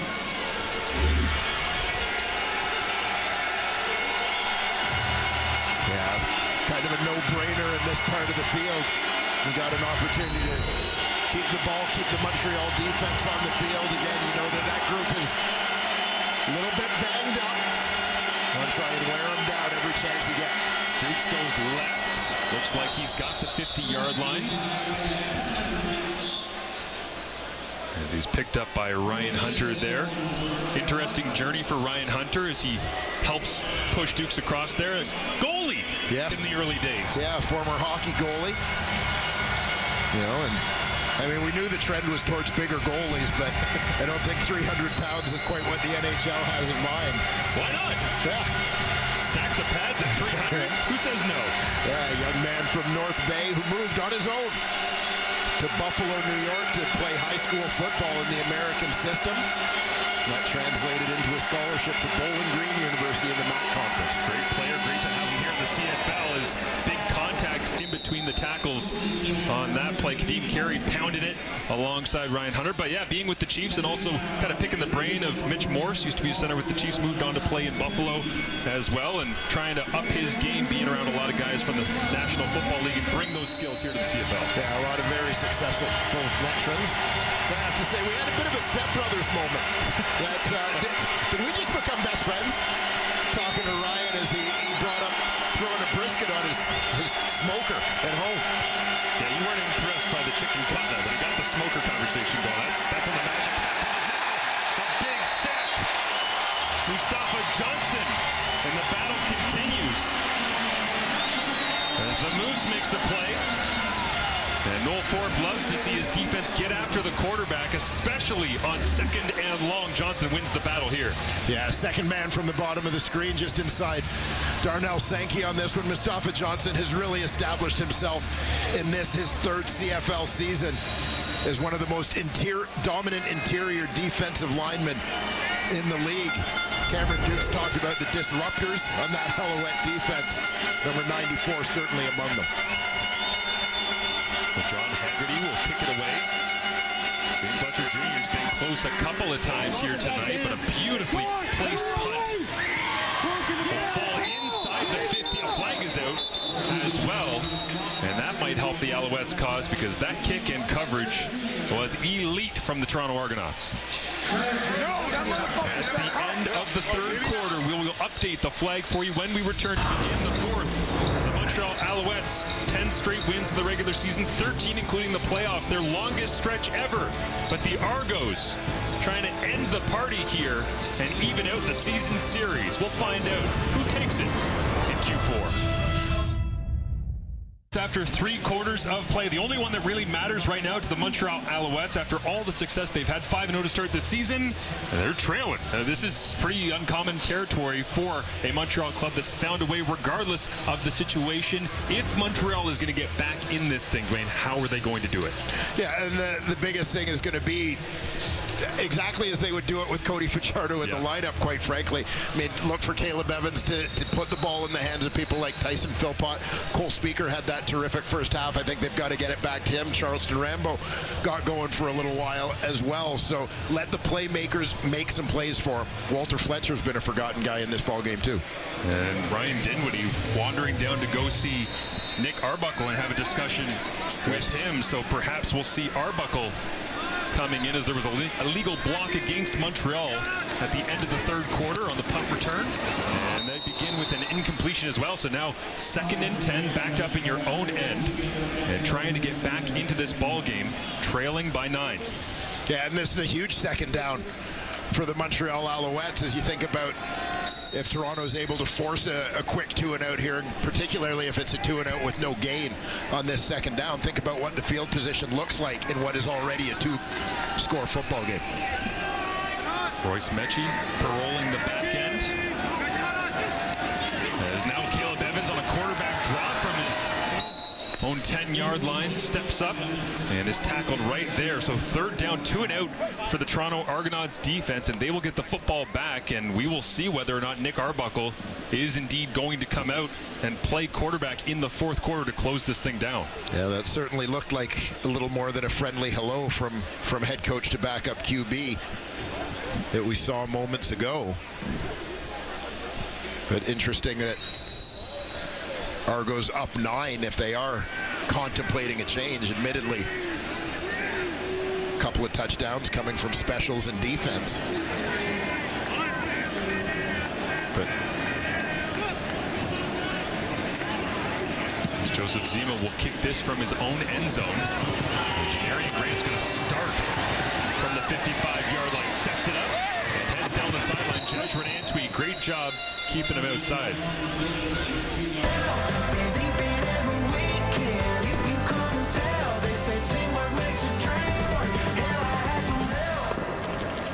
Somebody pour me a drink, somebody pour me a smoke. I'm about to get on a bus, I'm about to get on. As Cam Dukes does come back out onto the field, so the conversation that time maybe from Coach Dinwiddie was, hey, if we're going to shut this thing down, I need you to keep your eyes on blank, right? We need the best intel possible from Nick Arbuckle and use his eyes to our advantage even without him on the field right now. Dukes begins with a handoff to Dean Carey. Again, that quick jump cut, stutter step, and the blocking off that left-hand side of the O-line for the Argos, getting it done with a big gain of 9 on 1st down. Great way to start, and it's, you know, we see Nick Arbuckle on the sidelines. I also suspect sometimes that communication between he and Ryan Dinwiddie, who go back to their time together in Calgary, that I think sometimes Arbuckle has become the conduit between Dinwiddie and Dukes, as Cameron Dukes has talked to us extensively over the course of this season about how much he appreciates having the veteran quarterback there and his influence, his wisdom that he's been able to share with the young guy. As they show run here, handed off, and somehow Carey got past the knifing edge defender. Looked like Tyrese Beverette was the one that timed it up perfectly, but Dukes made him make a decision real quick and made the right one. Yeah, and I think a little bit of the impact that affects Tyrese Beverette on this play, you're going to see him shooting in off the right side, and he kind of overruns the ball carrier. And part of this is we've seen what Dukes can do with his feet and his change of direction, what a threat he is. And so Beverette is very aware of maintaining his contained position on that. High snap pops up, and they'll hand it off again in between the tackles. And the Argos, full believers in the running game right now. Tyrese Beverette asked Walter Fletcher earlier this week, who's the one guy in your defense you would not want to see? Just see, Bev. Yeah. I don't want anything to do with that guy. Yeah, he just has a knack for getting involved. I think he and Lorenzo Malden, the guys that the Hamilton Tiger Cats may look at as the ones who got away. A couple pretty good defensive players who they developed that ended up with divisional rivals. Beverette, he's been the guy dropping back to cover the safety responsibility a lot in this ball game, in this interchangeable parts defense of Noel Hook.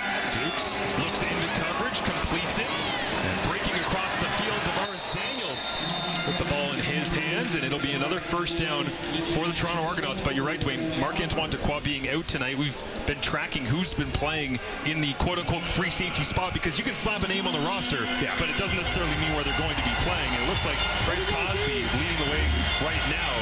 About 15 snaps with Tyrese Beverette and Najee Murray all getting some looks. Yeah, and this is always kind of the thing for the Owls defensively is moving people around, different people doing different things. As Noel Thorne said, you know, Tyrese Beverette is listed as a will linebacker, but that doesn't explain at all what he does in our defense.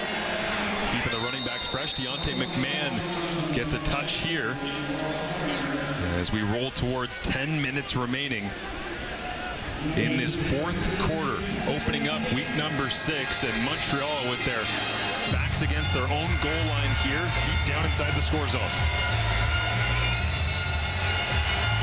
Again, the exchange of field position on those last possessions kind of looming large as Dukes and the Argos look to take advantage of a short field here. 2nd and 7. This is the down and distance. Montreal has feasted defensively throughout the year. They'll send the pressure off the edge. Dukes gets it away.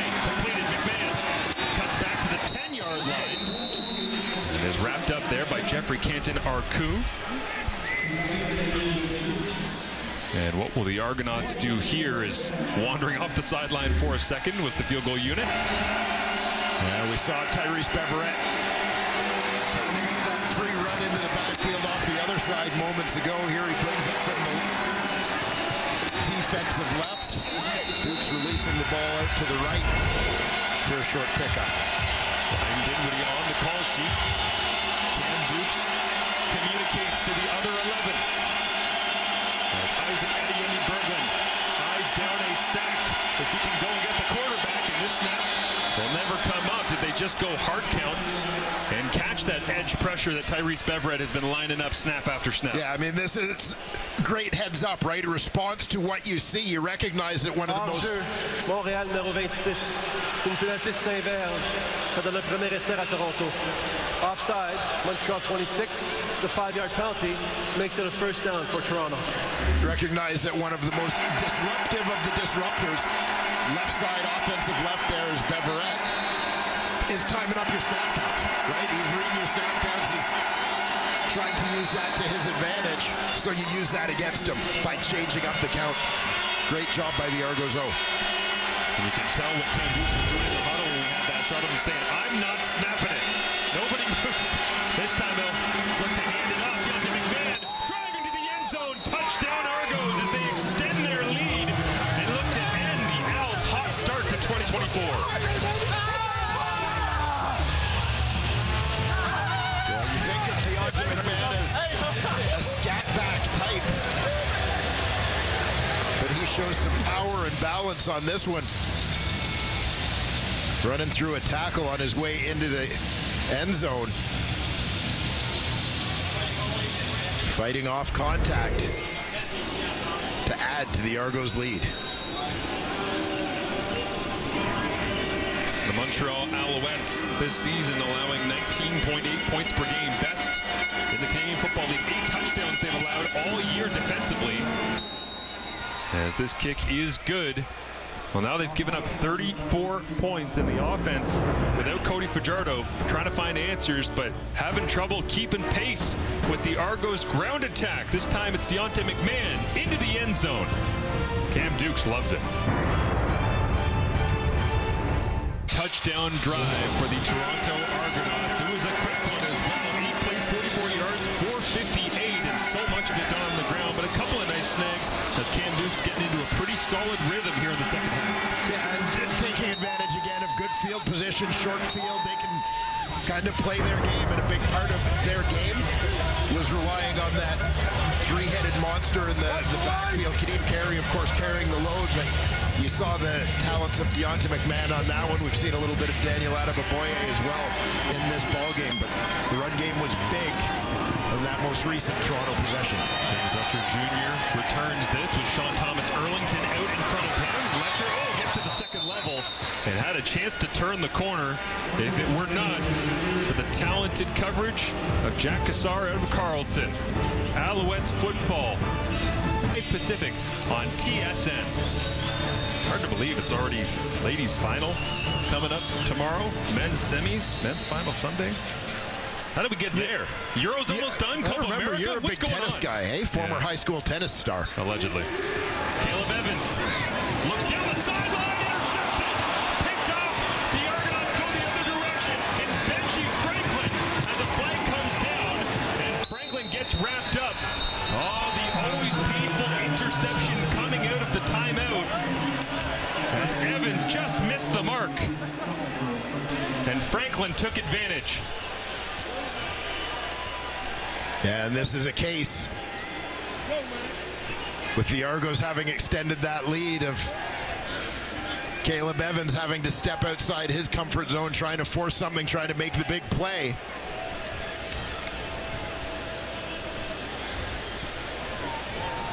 Après l'interception, il y a un bloc illégal contre Toronto, numéro 19. Une pénalité diverge.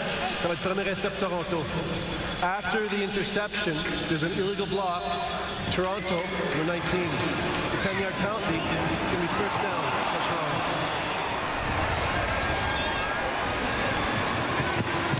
It's your classic case of trying to find a window on a throw that just isn't there. Yeah, I thought he had it when Franklin kind of stuttered his feet there, but the DB making a nice recovery.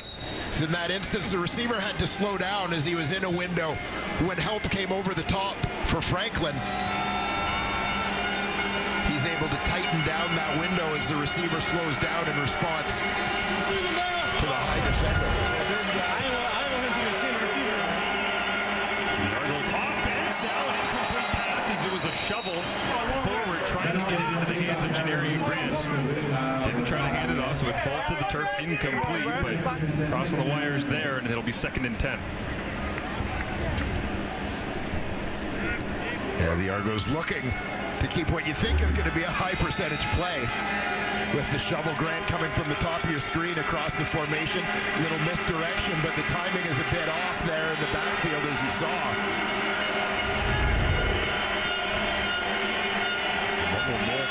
Dial up here. Darnell Sankey in the middle of this Alouettes defense. Stares down Cam Dukes. They'll flip it outside. Caught Rasheed Bailey trying to get to the sideline. Big contact coming in at the end of the play as Najee Murray and that entire Montreal defense were read the riot act a little bit by Noel Thorpe after giving up the touchdown to Deontay McMahon just a few minutes ago and trying to respond with some physicality that Thorpe loves. Yeah, a little bit of energy here. Ento on the corner, Murray coming from his halfback spot. Flying around a little bit. Rasheed Bailey went into fullback mode there, lowering the shoulder. Gets close to the first down, but it's going to be 3rd and inches. Thorpe again signaling everybody in. as Dukes does stay in. Brian Scott and Nick Arbuckle, the other quarterbacks on this Argos roster. But Dukes handling short yardage. Goes right side. Slides, and I think he had visions for a moment there of a little Tommy Stevens Calgary Stampeders jaunt down the sideline. Yeah, running laterally, looking for that soft spot. But Dukes recognizing the situation. Knowing here, most important thing, just get through that hole and get the few inches that you need for the first down. Offensive line doing a nice job taking care of business here. Poor Kadeem Carey is a running back. It doesn't matter what the play is, you end up on the ground. And run through by his quarterback, but he won't complain. Fresh set of downs and an opportunity to maybe get a touch. Dukes looks his way, right down that hash again, north-south, and the Argos ground game pounding away in this fourth quarter successfully. Yeah, Kadeem Carey rewarded for doing the dirty work. One play earlier, and here again. It's that Argonaut offensive line. Dejon Allen doing a nice job, the fullback. Albert Awashe on that one as well.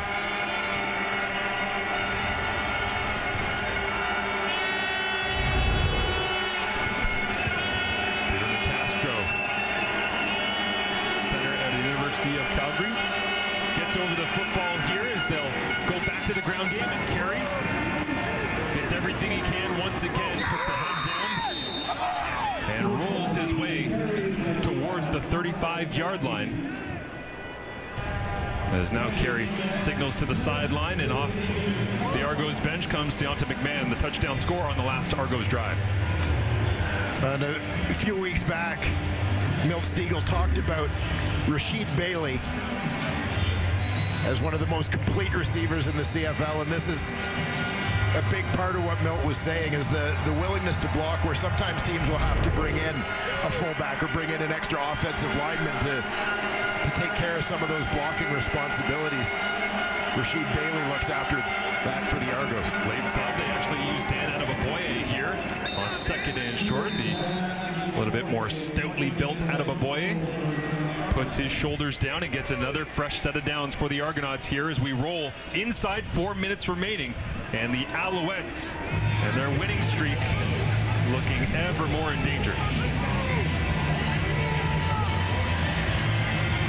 Yeah, the plot thickens as the rivalry grows between these two teams. As we've mentioned, the Argos, September of last year in Toronto at BMO Field, handed the Alouettes their most recent loss. In ball control mode here.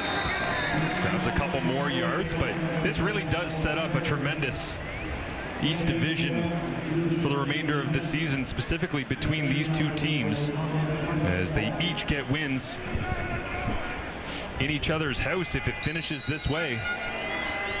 And you start to think about the implications of this season series still being alive towards the back end of the schedule. And obviously the recent history last year in the playoffs, with Montreal upsetting Toronto at BMO Field in dramatic fashion. Second and long, Dukes gonna hold on to it, goes to the air, skips this one into the feet. As Noel Thorpe asking for the spot back a couple of yards as Mackay Polk makes the grab, rarely used so far this season, but fitting in nicely with this Argonauts receiving group. They'll spot the football as we've hit the 3-minute warning in Montreal. Dukes trying to close it out. Did they get enough to move the sticks? It looks like it'll be just shy, third and short. Beautiful evening here in Montreal. Fireworks going off just a couple of minutes away, a couple blocks away. And not necessarily a celebratory mood for the Montreal Alouettes. If they can't get their way back into this one, trying to on third and short here get a stop, but it looks as though Toronto once again does get a first down. Cam Dukes staying in the short yardage package. Yeah, and it was interesting to watch Dukes give a little bit of a jab step to the outside, as we've seen him on a couple of these short yardage plays. Sort of threaten the edge before picking a hole to go north-south. That time he fakes outside and just stays right in behind his center. 16 of 20 for 131 yards right now, but making the plays he needed to. Not big yardage totals, but plenty of this. Trying to be creative and extend plays as Dukes gets wrapped up. Adeyemi Berglund pulls him down, and it will be 2nd and long. And the big thing for Toronto when you consider that combination of score and time on the clock, right? Already a 16-point game.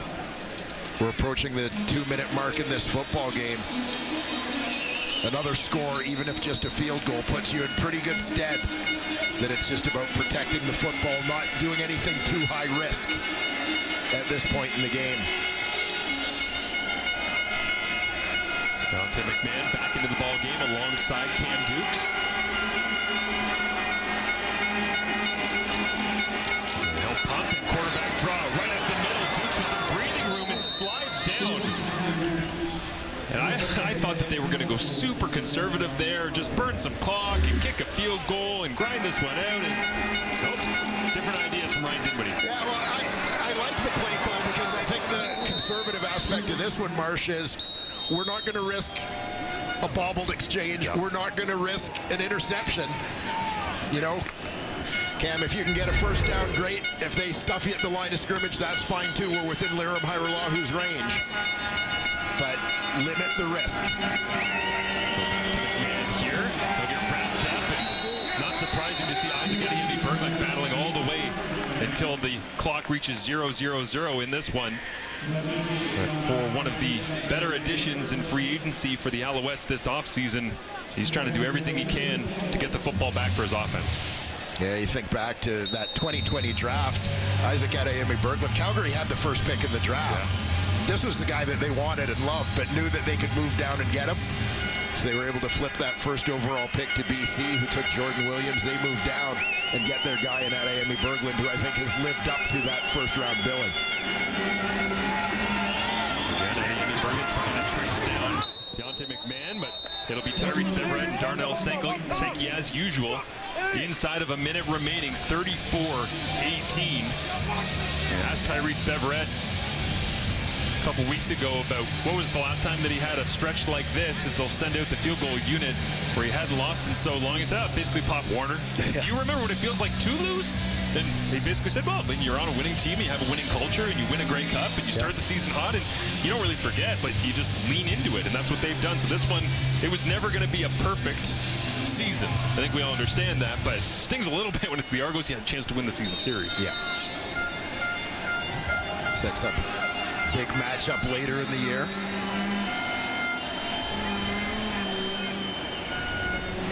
It's 14 yards away.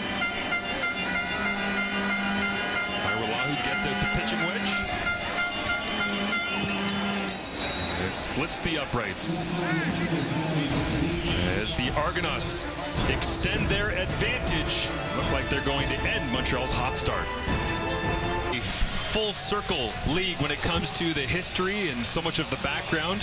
And the last time that the Montreal Alouettes lost a football game, it was against these Toronto Argonauts. Toronto will do it again to them 300 days apart as Jason Moss watches on, has taken off the headset for the evening. And we'll see this one be salted away over the next 36 seconds as James Letcher Jr. returns it across the 25 and gets wrapped up right around the 30. As once again, Brandon Calver, Jack Cassar down there on special teams for the Argonauts. But for Moss and the Alouettes, they go into a bye week now. Cody Fajardo, a little bit dinged tonight. Marc-Antoine Dequoy, we'll see what happens with him. And then they welcome the Saskatchewan Roughriders into town coming up in a couple weeks. Yeah, and obviously taking nothing away from what the Toronto Argonauts have done tonight. Beating the defending Grey Cup champions, a very good football team. The Argos, great recipe, great template for success against Montreal. So taking nothing away from them, but from a Montreal side, this doesn't impact your messaging at all. You consider the people that you mentioned being out of the lineup, Fajardo and Dequoy, essentially your quarterbacks on either side of the field. They send in Davis Alexander to kneel this one away. And Fajardo looks on. Didn't look to be a major issue, but certainly had to keep him out for the remainder of the ball game, and he'll just need some time to get himself right. A tremendous streak of successive victories comes to a close for the Montreal Alouettes. A valiant effort from the Toronto Argonauts as they come into enemy territory. Percival Molson and get the win. Yeah, a huge one for the Toronto Argonauts after a couple of tough outings to come on the road and defeat the Canadian Football League's hottest team, and quite frankly a group that had become your nemesis over the course of about the last 10 months. So great matchup, great ball game. I think it sets up the continuation of this rivalry as the season goes on for the Montreal Alouettes. Disappointing to see the streak end, but I think for them also an opportunity with the bye week coming up to regroup, get healthy, and see if they can start another one. As you mentioned, huge matchup against the undefeated Saskatchewan Roughriders.